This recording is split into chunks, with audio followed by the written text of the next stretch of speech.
Okay, so the final thing I want to talk about is the extract combine thing that you'll be implementing in the homework and then using. So the idea of an extract combine is that it's going to be an abstraction of the frequencies problem from homework 9. So if you've done your homework 9, then like the canonical instance of extract combine to have in mind is going to be the word counts or frequency counting. So we'll talk about how to do that in a second. But so the idea with extract combine is that it's going to be that, but with some little bit of higher order function magic to let you do other things besides just word counting. And this will turn out to be handy for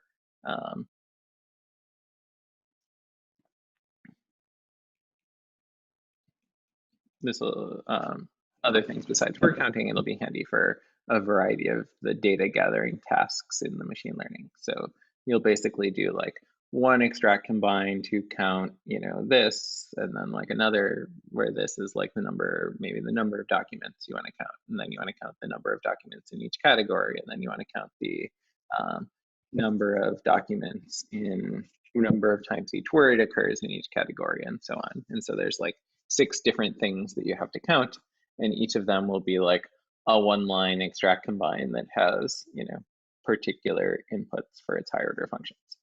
Okay, so conceptually, we've got an MR, which is a map reducible type. So a map reducible. So this might be sequences or it might be files. We've got D, which is a dictionary structure, right? So we talked about what map reduces earlier in the videos. We talked about what dictionaries are last week. And so the idea is that from a map reducible type, so let me just say sequence for now, just so it feels a little more familiar until you get used to the abstraction. From a sequence, except keeping in mind that that sequence might live on disk or many computers or something like that. From a sequence, what we're going to do is we're going to build a dictionary. And the way that we're going to do it is we're going to think of each A in the sequence as a document, and we're going to extract some key value pairs where the keys are not necessarily unique from that document. And then we're going to merge all of those key value pairs together into one big dictionary. So that's the basic idea of extract combine. So let me do a little picture.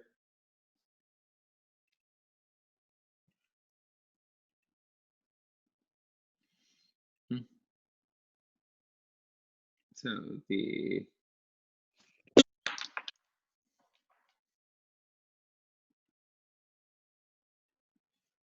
canonical example there is going to be something like this. So suppose I've got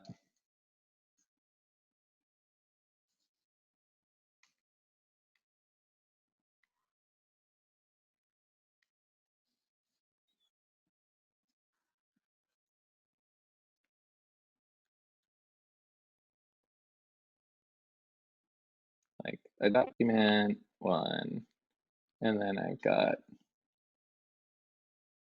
document 2, document 3,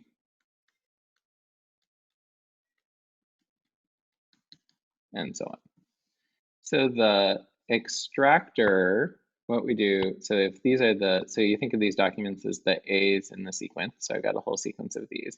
What the extractor gets to do, the extractor function gets to do, is it outputs a bunch of not necessarily unique keys, value pairs. So I might say, hi occurred once, and there occurred once here. And I might say, how occurred once, and R occurred once, and U occurred once. And then these are all together in a sequence, each individually.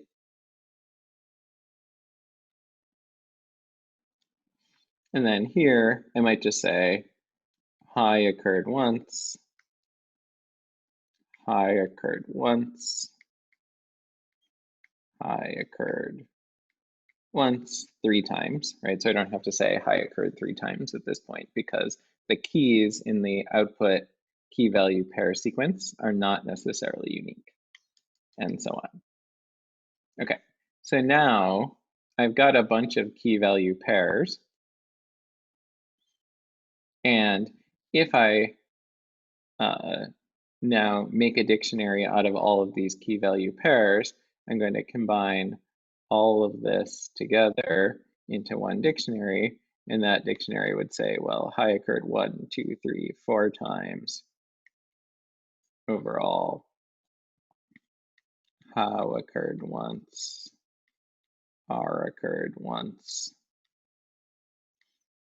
you occurred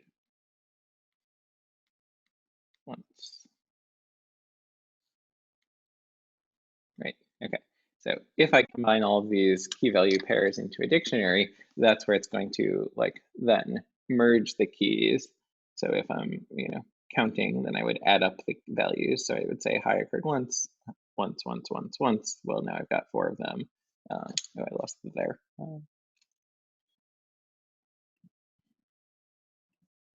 So, I'm not arranging the dictionary in a sorted tree or anything, but conceptually what would be in the dictionary is then there occurred once as well. Hi there, how are you? Hi occurs 4 times, there occurs once. How are you occur once each, and so on. Okay, good. And then, dot, dot, dot for whatever other words are there too. So the point is that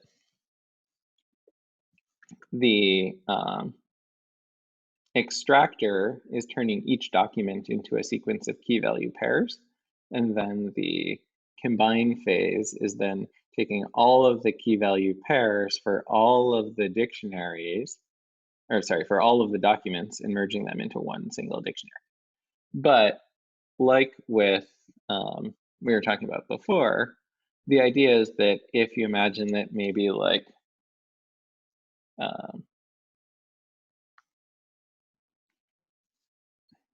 these documents are on one computer and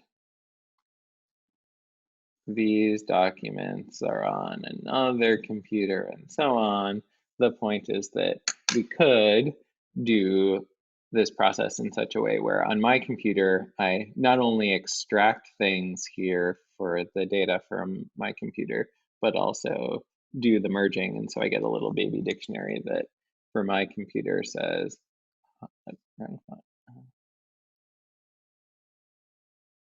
for my computer, I could get the dictionary that said, hi occurred once, there occurred once, how occurred once, are occurred once, you occurred once. And for your computer, you could get the dictionary that says that hi occurred 3 times, and then we could later merge these 2 dictionaries. Right, so like putting these 2 dictionaries together will then give me this dictionary overall. And so we can, do this piecemeal where on whatever computer each document lives, you extract the keys and then you merge together the dictionaries for all of the documents on that computer, and you get one big dictionary for each computer, and then all you have to send is the dictionary to the other computers, and then you merge together, to complete the reduced tree, the dictionaries from all the different computers. And so the point there is that the dictionary, right, hi 3 is much smaller than actually having the whole document that repeats hi whatever number of times it occurs, right? You just have the word once and its count is smaller than repeating the word over and over and over again. And so the data that you're transmitting between computers is less there, and you're using less memory and less network bandwidth to transmit these things. So we're getting an efficiency in terms of time, in the sense of how much parallel stuff can we do in parallel. And we're also getting now an efficiency in terms of space, in terms of, well, we don't actually need to store all of this information in memory. We can store a summary that's smaller than the information. Okay, so if we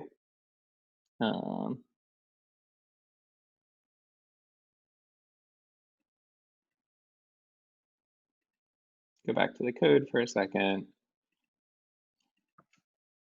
So the idea is that if you do an extract combine where the extractor sends each document, so if A is maybe string sequence representing the words of a document,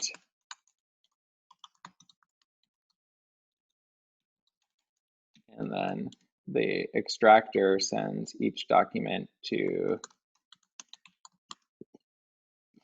sending each word in the document to the word occurred once, so the key value pair that the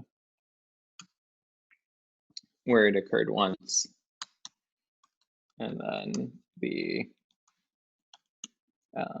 combiner is just addition. Then the idea is that that extract combine where dot map each word occurs once in the document, right? So okay, so if I've got a sequence of documents or a map reducible of documents, right? So like I think of the entries in each entry in the sequence as being a document, then my extractor has to process a document. What is a document? It's a sequence of words. What information am I interested in for doing frequency counting? Like in the previous example, what information am I interested in? Well, I want to make a dictionary that maps each unique word in the data to a number. How do I do that? Well, for each document, I just emit that each word occurred once for each word. And there I'm taking advantage of the fact that keys can occur multiple times. And then I say that when I'm combining the same key in multiple dictionaries with the values for the same key in multiple dictionary, I want to add them, then overall that'll do frequency counting. Okay, so the hint is that compare this with your solution to frequencies from homework 9, right? So like if you did frequencies the way that I was thinking about it, then somewhere in there you'll have some code that looks like this, and somewhere in there you'll have some code like this. And so everything that's not those functions up above goes into the implementation of extract combine. Right, so we're just doing the thing we usually do of taking an example and taking the bits that can be more general and abstracting them. So rather than writing the code for frequencies that you wrote where it's merging a bunch of dictionaries together over and over again in the next homework, we're just going to abstract that out. I mean, you could do that. So like if you want to do homework 10, ignoring the extract combine part and just doing map reduces to figure out the data, that's I guess fine. But the point is that we can make it cleaner by saying, well, we're going to identify this pattern that in a lot of pieces of code, there's a different extractor and a different value combiner, but then all the like process of going through each thing in the map reducible, turning it into an individual dictionary, and then merging those dictionaries together, we can throw that into one function so that what we have to write to do frequencies is actually quite short. Okay, so that's the idea from extract combine. So the final project has two parts. First, you have to write extract combine, which is just going to be 7 lines of like maps and reduces and stuff like that, right? There's not going to be that much going on. It's just figuring out how your frequencies code from the stats problem on homework 9 can be generalized by parameterizing it by the plus and by the each word occurred once part of it. And then using that, you'll do the data extraction for the machine learning. So you'll gather up the statistics, and then using some sequence functions, what you'll do is compute the scores and compute the scores according to the naive Bayes formula from Monday's videos, and then compute, once you've got the scores, then you'll find the best score and use that to classify things. So that's where we're going with all of this. So first implement extract combine, and then use that to do the data gathering, and then use the data to do the naive Bayes calculation from the last video. And then you've got a thing that can classify news articles into different categories. Okay, so that's the final homework/project.